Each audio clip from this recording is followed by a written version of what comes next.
Alô, você, aluno do 6º ano da disciplina de Geografia, vamos para mais uma aula. Mas antes não esqueça, daquele joinha, daquele like, compartilhar e interagir no canal Juazeiro Cidade Educadora Aula em Rede.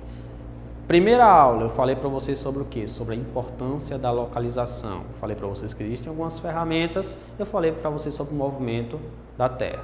Segunda aula, eu falei sobre o quê? Sobre os mapas, que existem alguns tipos de mapas, topográficos e temáticos. Ok? Terceira aula eu abordei um pouquinho sobre mapas temáticos e abordei também sobre gráficos. Agora vamos falar sobre tecnologias modernas utilizadas pela cartografia. Vamos falar o que nós temos hoje sobre localização e orientação. Ok? Vamos lá. Primeira coisa, tem que definir o que seria sensoriamento remoto. É um conjunto de técnicas de captação e registro de informações à distância por meio de diferentes tipos de sensores. A informação são obtidas por meio de radiação eletromagnética gerada por fontes naturais ou artificiais. Puf! Professor, não entendi nada. Calma, eu traduzo para você, jovem. É o seguinte, hoje com a tecnologia, com a informática, hoje com a computação, a cartografia, que é a ciência que estuda a confecção de mapas, avançou bastante. O que é que isso significa? Que hoje está tudo muito mais elaborado.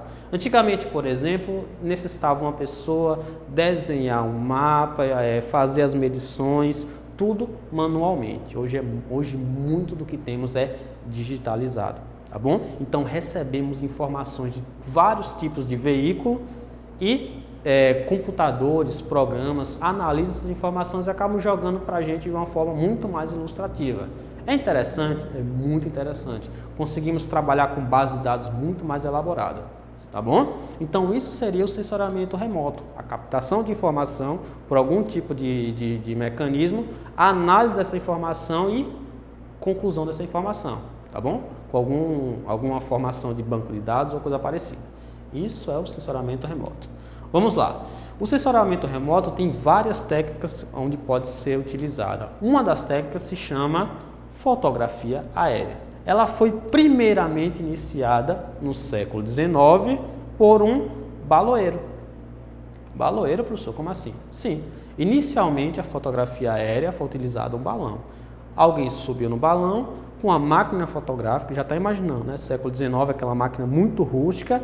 Quando chegou a uma certa altura, a pessoa foi lá e registrou uma foto aérea, ok?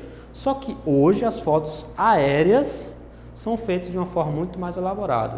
Ou, por exemplo, com viagem de avião, aí uma câmera acoplada pode-se tirar várias fotos de um local, ou até mesmo utilização de drones, tá bom? Então, não utilizamos mais balão, hoje já tem ferramentas mais elaboradas, ok? Então, começou no século XIX e antigamente era restrito apenas às áreas militares. Hoje já tem uma gama de possibilidades, até mesmo recreativa, dependendo da necessidade, tá bom? Então, o primeiro sensoriamento remoto que eu falei para vocês é fotografia aérea. Vamos lá? Outro sensoriamento remoto é a utilização de satélites. Começou inicialmente em 1972 com o advento do lançamento de um satélite na nossa órbita. Então, quando eu tenho um satélite lançado, esse satélite, porventura, dependendo da função, ele pode tirar várias fotos do nosso planeta. Professor, qual é o melhor? Imagem por satélite ou fotografia aérea? Depende muito da necessidade. Vamos supor que eu quero tirar uma imagem próxima da nossa superfície. Eu indicaria uma imagem aérea. Só que nem todo lugar, por exemplo, um drone pode entrar, nem todo lugar pode ter uma viagem de avião onde pode registrar fotos. Então, para isso, eu posso utilizar o que se chama de imagem de satélite, porque um satélite ele vai estar orbitando o nosso planeta. Então, ele pode pegar vários locais que seriam inóspitos. Tá bom? Então, ele é algo recente, de 1972, tem poucos anos, se você for considerar. E com isso aqui, com essas imagens de satélite, por exemplo, eu posso utilizá-la para quê? Para observar alterações de geleiras, como por exemplo, eu não posso lançar, por exemplo, um drone no Alasca e ficar tirando fotos ou filmando, porque primeiramente o ambiente é muito hostil para um maquinário como esse, até mesmo aviões, tá bom? Então por imagem satélite eu consigo tirar a imagem e observando com o tempo alterações das geleiras.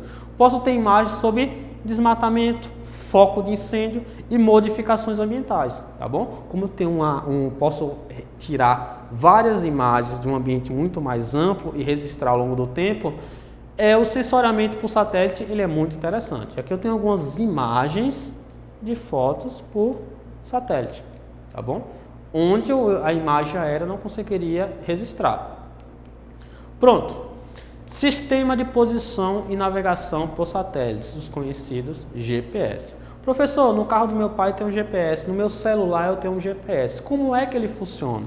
Aquele aparelho, aquela ferramenta é de localização. Lembra que eu falei para vocês? Inicialmente as pessoas utilizavam mapas, bússolas e rosa dos ventos. Atualmente hoje está muito mais elaborado.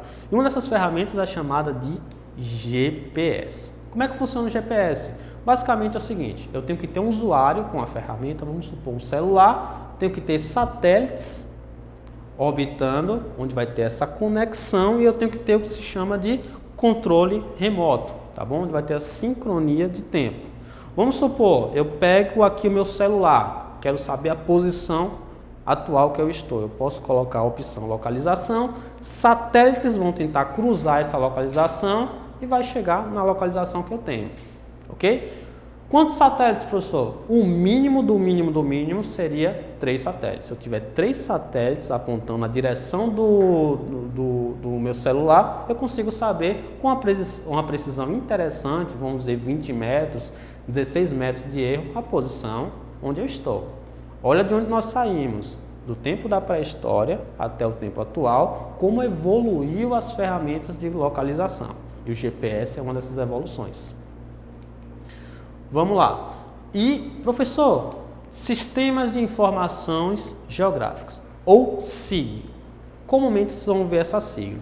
O SIG, pessoal, é o seguinte, é uma ferramenta que integra e operam um imenso volume de dados geográficos pelas pesquisas utilizando computadores, programas e bancos de dados.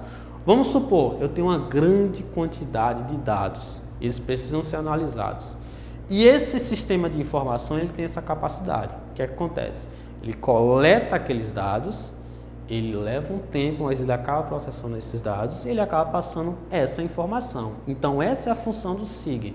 Professor, dê um exemplo de uma quantidade de informação de dados que ele é muito grande. Pronto, deixa eu pensar aqui. Vamos supor desmatamento da Amazônia.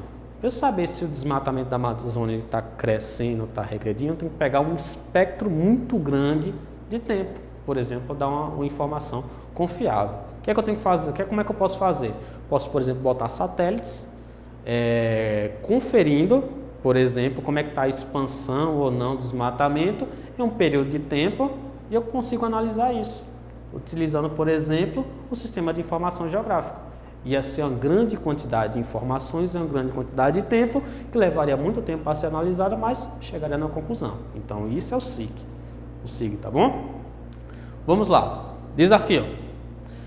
O que é um sensoriamento remoto? Eu coloquei lá no primeiro slide ou segundo slide. Então, lá tem até um textinho explicando o que é um sensoriamento remoto. Pega aquilo ali, resume e coloca o que vocês entenderam aqui. Segunda pergunta. Explique o que é, como funciona e qual é a utilidade, por exemplo, de um GPS e de um SIG. Para que serve um GPS, para que serve um SIG e qual a sua utilidade. Então vamos lá, abre o caderno, vamos à obra aí, responde aí para a gente ver. Um abraço!